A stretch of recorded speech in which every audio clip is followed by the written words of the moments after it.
என் உயிரின் உயிரான விடுதலை சிறுத்தைகளே, அனைவருக்கும் வணக்கம். கட்சியின் மறுசீரமைப்பு குறித்து சில கருத்துக்களை உங்களோடு பகிர்ந்து கொள்ள விழைகிறேன். வழக்கம் போல பல்வேறு பணிச்சுமைகளுக்கு இடையில் அவ்வப்போது நேரம் ஒதுக்கி இந்த மறுசீரமைப்பு பணிகளிலும் கவனம் செலுத்தி வருகிறேன்.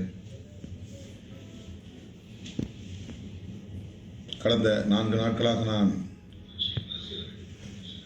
வழக்கமாக தங்கும் இடத்தில் தங்காமல் இதற்கென்று தனி ஒரு இடத்தை தேர்வு செய்து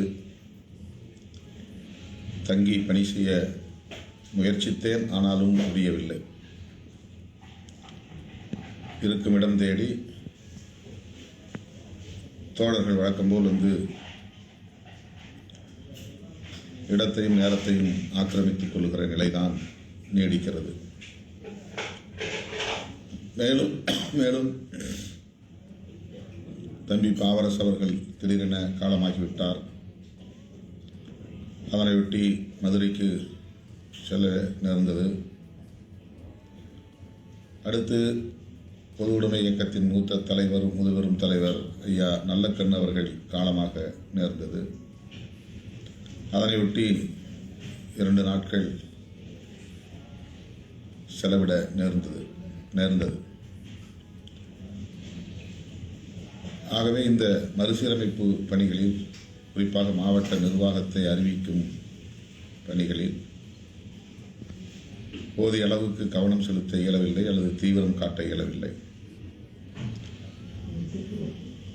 நாள்தோறும் 12 அல்லது 1 மணி நள்ளிரவில் அமர்ந்து 3 மணி வரையிலும்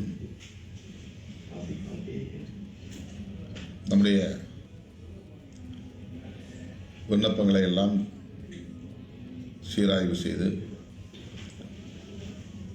ஒரு சில அறிவிப்புகளை செய்திருக்கிறோம். இதுவரையில் 8 அறிவிப்புகள் வெளியாகி இருக்கின்றன. இதில் அமைப்பின் கட்டமைப்பு குறித்து சில தெளிவை உங்கள் முன்னால் நான் வைக்க கடமைப்பட்டிருக்கிறேன். இந்த முதன்மை செயலாளர் என்கிற பொறுப்பு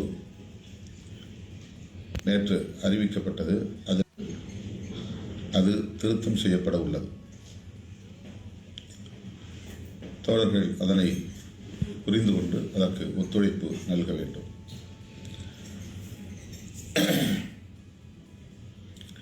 கட்சி மற்றும் கட்சியை சார்ந்த நேரடி தனி பெயராக, அதாவது மகளிர் விடுதலை இயக்கம் என்ற பெயரில் இயங்கவில்லை. ஆனால் இப்போது மகளிர் விடுதலை இயக்கத்தையும் இளைஞர் எழுச்சி பாசறையையும் நாம் பேரன்பாடியில் இணைத்திருக்கிறோம். கட்சி நேரடி கண்காணிப்பில் அல்லது கட்டுப்பாட்டில் இயங்கக்கூடிய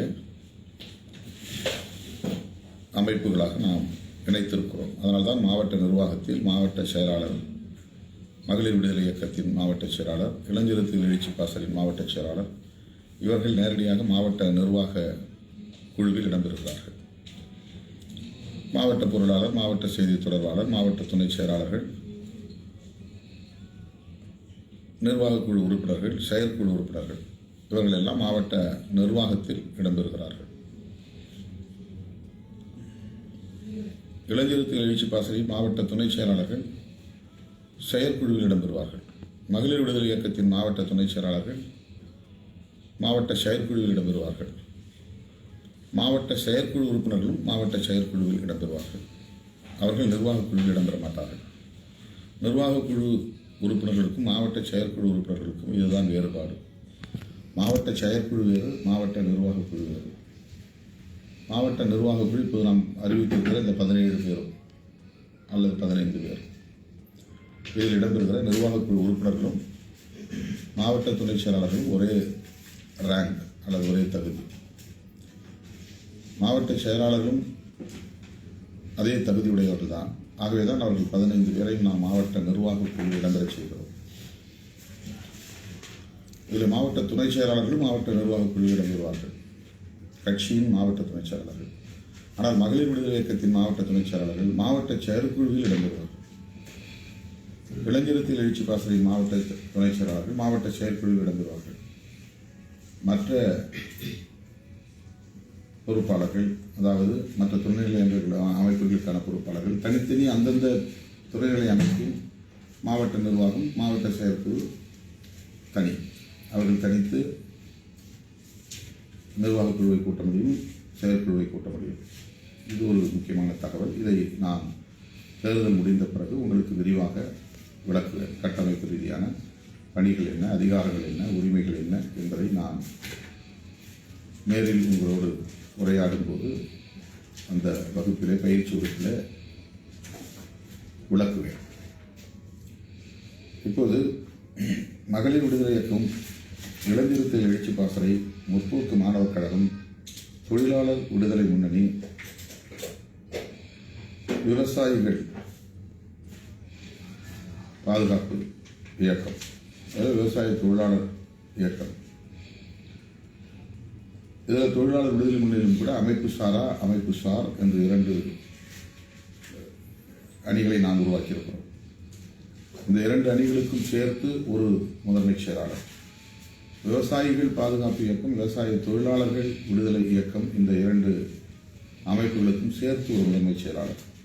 முற்போக்கு மாணவர் கழகத்துக்கு ஒரு முதன்மைச் செயலாளர், இளைஞருக்கு எழுச்சி பாசறைக்கு முதன்மைச் செயலாளர், மகளிர் விடுதலை இயக்கத்திற்கு முதன்மைச் செயலாளர்,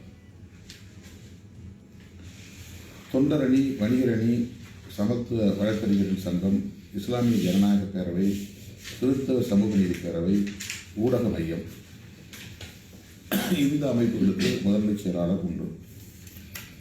தேர்தல் பணிக்குழு, கருத்தியல் பரப்பு குழு,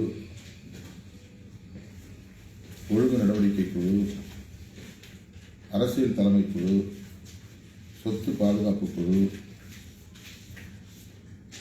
இவை நேரடியாக பேரன்பாடியில் இடம்பெற்றுள்ள குழுக்கள்.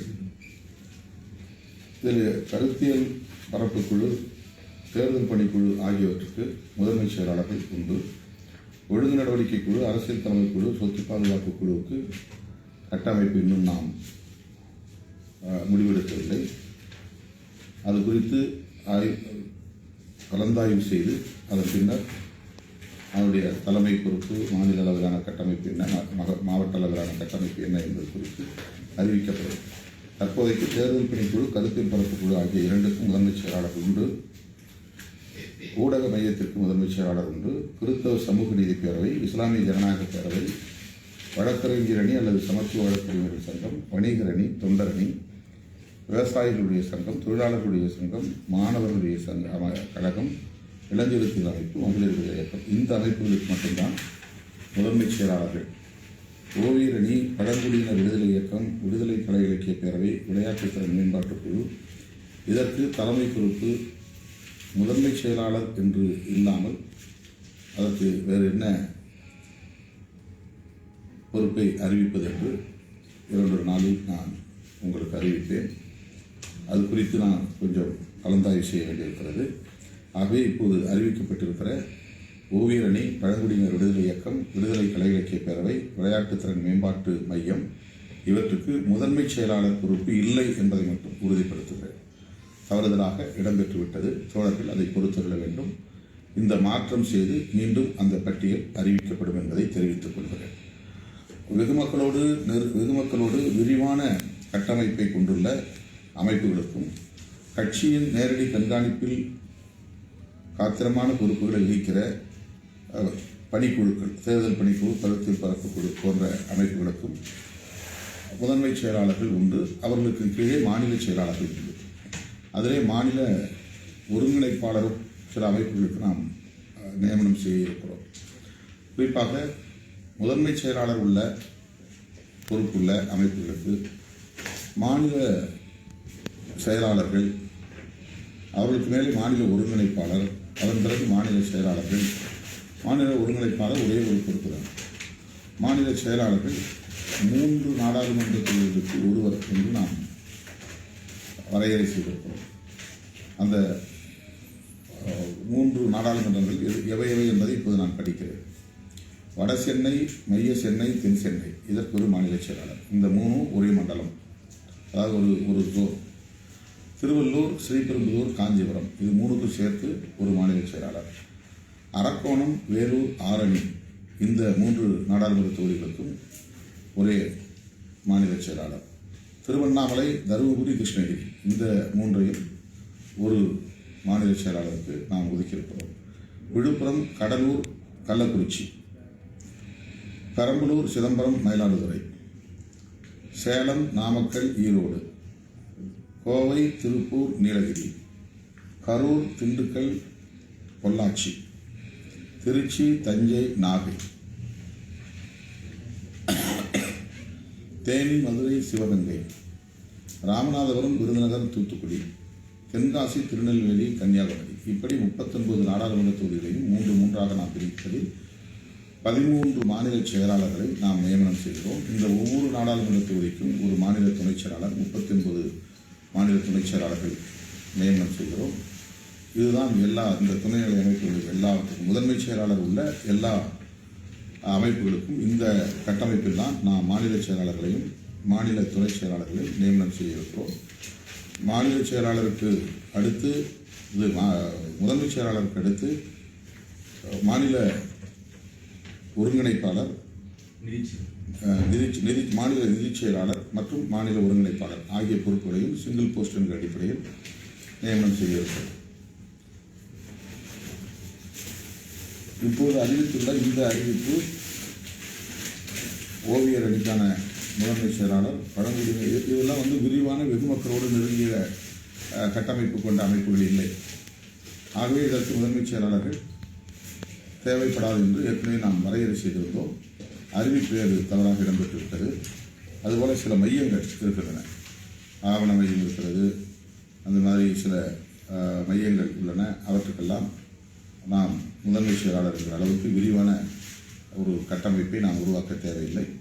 அது மாநில அளவில் எப்படி கட்டமைப்பை உருவாக்குவது என்று 2 நாளில் நான் மீண்டும் உங்களோட நேரடியில் விளக்கம் தருவேன். இப்போதைக்கு இந்த அறிவிக்கப்பட்ட 4 துணைநிலை அமைப்புகளுக்கான முதன்மை செயலாளர் பொறுப்பு இல்லை என்பதை தெரிவித்துக் கொள்கிறேன். தோழர்கள் அதை பொறுத்தருள வேண்டும் என்று கேட்டுக்கொள்கிறேன். அடுத்து மாவட்ட நிர்வாகம் தொடர்பான அறிவிப்புகள் 234 தொகுதிகளுக்கும் நாம் செய்தாக வேண்டும் என்கிற பெரிய நெருக்கடி இருக்கிறது. இந்த பணிகளை செய்வதற்கு எனக்கு நேரம் தேவை, தனிமை தேவை. ஆனால் இந்த 2ஐயும் தோழர்கள் எனக்கு வழங்குவதில்லை என்ற நிலைதான் தொடர்கிறது. இப்படி தொடர்ந்தால் இந்த பொறுப்புகளை அறிவிப்பதிலே இன்னும் பெரும் தேக்கம் ஏற்பட்டுவிடும். நேரிலே என்னை சந்திப்பதை தயவு கூர்ந்து தவிர்க்க வேண்டும் என்று கேட்டுக்கொள்கிறேன். இந்த திருமணம், காதுகுத்து போன்ற இல்ல நிகழ்ச்சிகளுக்கு அழைப்பதையும் தவிர்க்க வேண்டும் என்று மீண்டும் கேட்டுக்கொள்கிறேன். அறிவிப்பு செய்த பிறகு இதை மாற்று அதை மாற்று என்று சொல்லுவது ஏற்புடையதல்ல. ஒரு கட்சி தலைவருக்கு சுதந்திரம் இருக்கிறது. அந்த சுதந்திரத்தை சீர்குலைக்கக்கூடிய வகையில் நீங்கள் நெருக்கடி தருவதை கடுமையான மன உளைச்சலை தருகிறது. தோழர்கள் இதை புரிந்து கொள்ள வேண்டும்.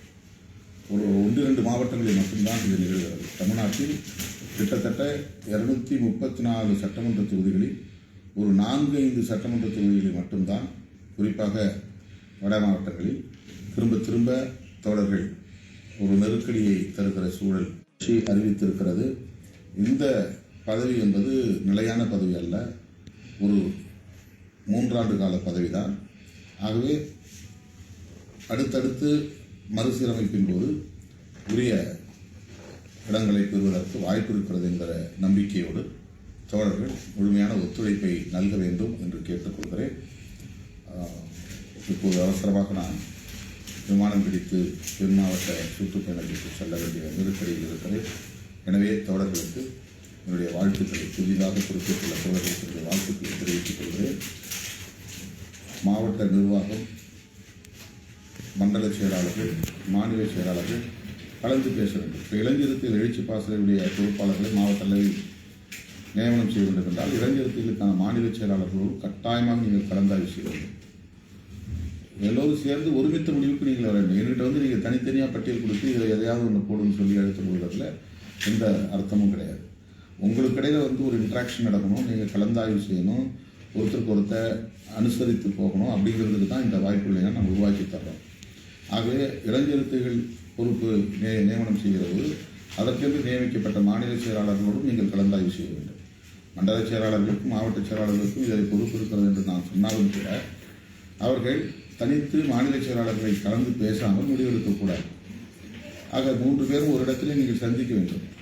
அதேபோல் மகளிர் விடுதலை இயக்கத்திற்கு மாநில செயலாளர் போட்டிருந்தால் அந்த மாநில செயலாளரும் மாவட்ட செயலாளரும் மண்டல செயலாளரும் கட்டாயம் சந்திக்க வேண்டும்.